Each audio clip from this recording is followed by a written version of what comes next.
This is super exciting for me. Welcome, Jocelyn, to PowerToFly. It's not often that I get to be in conversation with someone I know well. So just for the folks who are watching, Jocelyn and I know each other very well, and we have a history of working together. So I'm really excited to have this conversation about two things I know you love: Black women and money. So Very good, very good. So I know all about you, but I'm wondering if you could tell our audience a little bit about your career journey and how you became interested in philanthropy. Sure. So I was actually reflecting on this. I got my first job in fundraising in 2000. I was a development manager for the Georgia Center for Nonprofits. And that's where I became interested in philanthropy. To be honest, I had not really heard about philanthropy before. I didn't know anything about it. But it was really interesting to know that there were corporations and foundations that had a lot of money, and that you could go to them and talk to them and convince them to invest in your charitable work. So that's how I got started in philanthropy, was through fundraising. That's great. I didn't know that. Okay, so we know each other through BlackHer, which Meg talked a little bit about. And I'm wondering if you could tell us more about BlackHer and why you started it. Sure. So thank you, Kelly, because as you know, you've been sort of on the BlackHer journey with me for a long time as one of our writers and contributors and a guest editor for some of our weeklies. But I started BlackHer, which is a media platform created by and for Black women in 2018, in the wake of the Trump presidency. And I was really concerned about Black women having a space to tell our own stories and our own and have our own narratives during this period of time in particular. And so, to date, we've profiled over 120 Black women leaders, in particular in politics and in the social sector. And then we do a lot of writing, as you know, about the policies and such that Black women can fight for in order to create structural change. Great. And we'll make sure that folks have the links to BlackHer so that they can actually check it out and see all the wonderful work that you all do. So I want to ask a question because I know that you have talked about Black women and philanthropy. And that intersection. And you said before that you think that Black women do philanthropy differently. So tell us a little bit more about that and how we do philanthropy differently from other folks. Sure. So I guess one thing I should have said is that BlackHer is a media platform, right? And so our signature product is the BlackHer Weekly, which is a weekly e-newsletter where we profile a shero and talk about the issues of the day that comes out every week on Mondays. But the other thing we do is we create long form guides where we highlight Black women in a specific vertical or industry. So both my co-founder and I were, nonprofit executives and knew a lot about fundraising and philanthropy. And we decided, hey, we never really hear about Black women in philanthropy, and we know a lot of Black amazing women in philanthropy. We should write a guide that centers us and the work we do in this really interesting and sort of opaque field. So we created the Black Women's Guide to Philanthropy a couple years ago.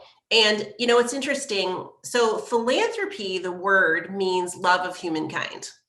And so I don't know about you, Kelly, but when I think about Black women, I think one of the things we're great at is loving each other, loving on each other and our children and our families and our communities. And so we're sort of like, we are philanthropists. But again, that's not really what you hear when you turn on the news. You hear about maybe Robert Smith's huge gift to pay off all of the debt of the Morehouse students, or you hear about the Gates Foundation or the Ford Foundation. And so we really want to put a spotlight on Black women in philanthropy. We did profile some Black women who run institutions like LaJune Montgomery at the Kellogg Foundation. But we also just wanted to talk about sort of Black women as everyday philanthropists. And so in particular, we focus on the 4 T's. We talked about the 4 T's of philanthropy that we give of our time, right? Which you and I know we do probably a little too much. We give of our talent in the sense that we serve on boards, which is a very important role in the nonprofit sector, whether on nonprofit boards or foundation boards, although we need to be on more of the latter. And then we give of our treasure, right, which is our money. And we do that probably a little too much as well. No, we often donate to charities, but also to each other and to people who are in need in our community. But the other thing that we lifted up in the guide that I feel like we don't talk enough about is we give of our testimony. So Black women are in, when we think about even the uprisings of this year, right, or all kinds of social issues, whether in the local, state, or national stage, Black women are often raising our voices to create solutions or point out challenges in our community. And that in many ways is kind of one of an ultimate form of philanthropy. And so we really highlighted that. I'll say one other really quick thing. Speaking of testimony, I'm a big talker. Black women do philanthropy differently than white philanthropists because we give to Black-led charities and causes which need our money the most. So there's been some really good research to show that people give to the communities they're from. And there's been enormous underinvestment in Black-led charities, in Black-led movements, in Black leaders. And so one reason our philanthropy is so important is because we actually give to causes that are close to our hearts, like our own community. So we need to do more of that if we can. This is great. I love the concept of the 4 T's. And actually, before we even start on that, I have very rarely thought of us as philanthropists, and yet that's what you describe is exactly every Black woman I know, right? Starting from my great grandmother, that this is the way that we operate in spaces. And so I love this idea that we're giving our time, our talent, our treasure, and our testimony all the time. And I also really like the direction that you went in terms of the intersection between us donating to the causes that are most important to us. And in some ways, we're both donors and like the recipients, right? Because we understand what's happening in our communities. We know where resources need to go. And so we're best positioned to be able to, decide what happens next. So, so it's a lot to think about. I'm glad that you talked about, resources toward Black-led organizations, because you've talked about that before, and in particular said that the Black Lives Matter movement has promoted hundreds of institutional funders to shift resources to these organizations, which you've already said, rightfully so, are under-resourced. How can institutions find organizations to support? And then also, how can we be sure to hold institutions accountable that pledge to support Black-led causes? I love these questions. These are really good questions. So one thing you just said got me thinking, the other way that Black women do philanthropy differently is that it's not a hierarchical exercise for us, right? It's not really an exercise in charity. It's really actually a civic engagement exercise. You just made me think it's an exercise in sharing and sharing power in particular. And that goes to one of the questions you just asked, which is sort of how is philanthropy changing right now, right? In light of the Black Lives Matter movement and just all the work that advocates have done on the ground to really push philanthropy to be more equitable and better. And one of the things folks are talking a lot about is this power sharing and power building. There's a really interesting book from Darren Walker, the Ford Foundation, called Generosity to Justice, A New Gospel of Wealth. And he and other philanthropists who are in the book, because it's a series of essays, the Bombers are in the book, the Rakes, Emerson Collective, which is Lorraine Powell Jobs, who's Steve Powell Jobs' widow, is quoted in the book, are really talking about, for too long, philanthropy has been about kind of, sorry we did these bad things in your community, sorry your water is polluted, sorry your kids aren't going to the best schools, but here, let us give you this grant as recompense. And now folks are saying, philanthropy doesn't get a pass. Philanthropy isn't just an act of largesse. philanthropy really could be and should be used as an exercise in justice, right? In saying some of the ways that we've even accumulated our wealth, right, have been extractive. And instead of it sort of being just a nice thing that now we're giving back to people, no, we're actually righting wrongs and some of the harms we've caused in communities. So it's a really exciting time, I think, to be a fundraiser and to be in philanthropy. I will say, you asked, how do people do it well or do it right? And how do they get money to Black-led groups? A great strategy, because let's be honest, a lot of philanthropists or even program officers and foundations, they don't have the connections. They don't have relationships with folks on the ground. They don't know, like you said, who are the leaders in communities and who they should support. So a great way around that or to deal with that is to give to intermediaries. And these are groups like maybe a Borealis Philanthropy, who create a fund. They even have like a Black-led movement fund. And so you can pool money, you can give your money to this fund and they get the money to the ground because they have the relationships. Groundswell Fund is another one of these. So I guess what I want to say is there's no excuse, right? Like there's no excuse for people not getting money out the door right now, because there are these other groups folks can work with today who have the relationships and can do the evaluation and all that good stuff and get money out the door. It's a pretty exciting time. It is an exciting time, and I have been thinking a lot about this in other parts of my work, and I do want to ask you this. I'm curious how we make this a movement and not a moment. Yeah. And you know, what happens when it will never be over, right? The search for justice will never be over. Racial justice and racial equity are ongoing, but I think that there are peaks and sort of spikes, right, that we see. And Yeah. so how do we make sure that you know, individual donors and organizations sustain their giving to Black-led organizations?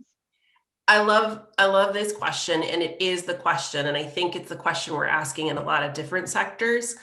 I mean, we know there will be backlash, right? If, you know, some folks are talking about this time period as like a second Reconstruction, right? And we know the first Reconstruction lasted 12 years, and then there was enormous backlash against Black folks and Black communities.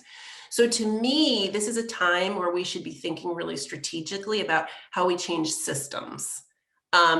So for example, if we could run a campaign right now or figure out a way to change the rules about donor advised funds. So these are the fastest growing philanthropic vehicles, I'm sure you know, Kelly, in the United States, led by Fidelity and Schwab and Amalgamated Bank. There's a whole bunch of them, and community foundations have a lot of donor advised funds that they manage. Right now, if I give money to a donor advised fund as a donor, I get an immediate tax deduction, but I don't have to give out that money. There's no requirement right now that I have to give out that money, which is, I'm going to be honest, bad public policy. So changing the rules about something like that, if we can figure out how to come together as advocates and say, no, you have to at least have a minimum 5% payout, which is the payout for foundations. That creates the structural change that when people decide later on, this isn't, you know, that there's a new cause of the day, we'll know that that rule has been changed and that rule is in place. So I think it's changing the rules. That is the most strategic work we can be doing right now.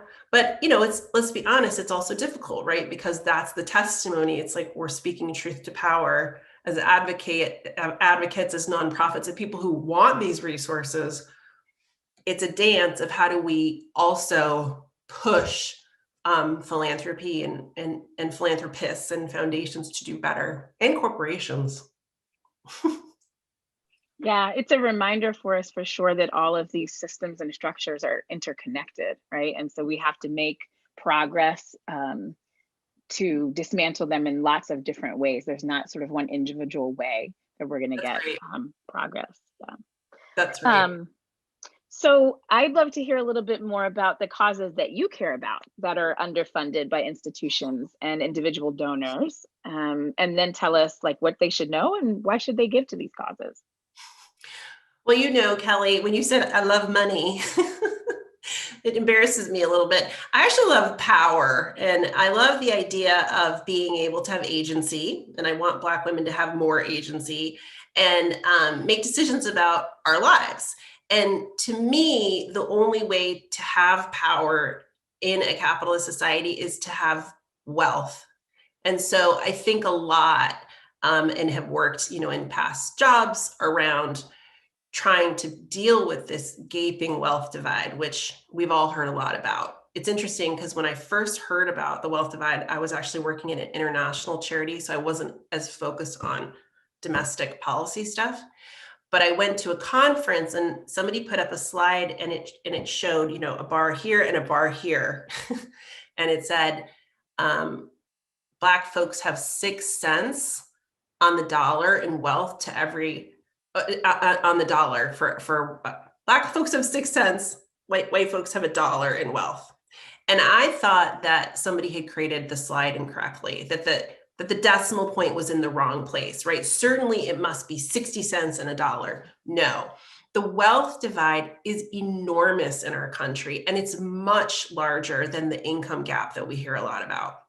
And that's for a host of reasons, right? That's because of, you know, discrimination in the job market. That's because of legal discrimination in the housing market, because a lot of us build our wealth in have our wealth in our homes, right? But if you can't buy a home in a neighborhood where housing values are appreciated, you're not going to have as much wealth. You're not going to be able to get as much out of the house when you sell it. So that's my cause, you know, closing the racial wealth divide, and in particular, helping Black women build wealth. And the one thing, and you know me with my soapbox, but I really want Black women to we need to change the discourse about how wealth building happens too. That's the narrative and the media part that's so interesting to me, because we're told all the time that if we fix ourselves in some way, we'll gain wealth. And it's just not true, because we already are enrolling in college, which is actually putting us further in debt. We already are in the labor market. We already are civically engaged. And so I think letting go of those sort of, there's something wrong with us narratives, you know, that we just need to be better savers or budgeters, has to go. The only way we're going to build wealth is we're going to come together and we're going to fundamentally change policies and systems. And we're going to create new innovative products and services like baby bonds, right? Like a federal jobs guarantee, so that we can build both our income and wealth. Yeah, I want to make a caveat that when I said you love money, what I meant is that you are someone, I think, more than anyone else I know, who really connects wealth to well-being, and wealth, you know, to power, and in particular wanting those things for Black women. And I'm so glad that you mentioned the systems and structures, because I think there is this persistent narrative that it's an individual shortcoming, right? That wealth gap is about people who just aren't trying hard enough. And I love that you named, no, actually, we're civically engaged, we're enrolling in college, we're the fastest growing demographic, I think, of entrepreneurs, right? Yeah. Like, we are doing all of these things actually the quote unquote right way, and we are still falling. We are still so far behind. So you spend a lot of your time and energy thinking about the racial wealth gap. And I'd love to actually ask you, because this is a conversation I'm having with folks in philanthropy a lot. Anytime I talk about, right now I'm looking at women and girls in philanthropy and those issues, but every time I talk with someone, they always mention the pandemic as having exacerbated these issues. So how has the pandemic affected the racial wealth gap, and in particular for Black women? Yeah, I don't know the exact stats right now, but I would not be surprised at all if it's made things worse. I think the thing about the pandemic is, of course, the pandemic was terrible, but I think the pandemic also really shined a light on everything that's sort of wrong with our social safety net, right? People not having health insurance, healthcare debt is a huge thing that I think we need to be looking into more, especially now that we know that people may have lingering effects in healthcare issues. They didn't die from COVID, but they got it, and now they're having respiratory issues and such. So I'm certain, I would put money on it that it's probably going to exacerbate the wealth divide. I think the other piece is we were so hard hit as essential workers. And so entire industries, because there's so much occupational segregation, laid off huge swaths of Black and brown women. And then of course there's the issue of childcare and the exorbitant cost of childcare, and how Black women and white women all women have had to figure out how to navigate now being life in a pandemic and having children home and being teachers. So it's been a hot mess. I think the good news, if there is any in the pandemic, is, as we can see now, there's an opening for us to do all sorts of creative things as a country, right? Oh, we actually can just send checks to people if we decide to do that. That could be a precursor to something like a guaranteed income, which some of the presidential candidates talked about, right? And which is being done in other places, even in our own country, in Alaska, for example.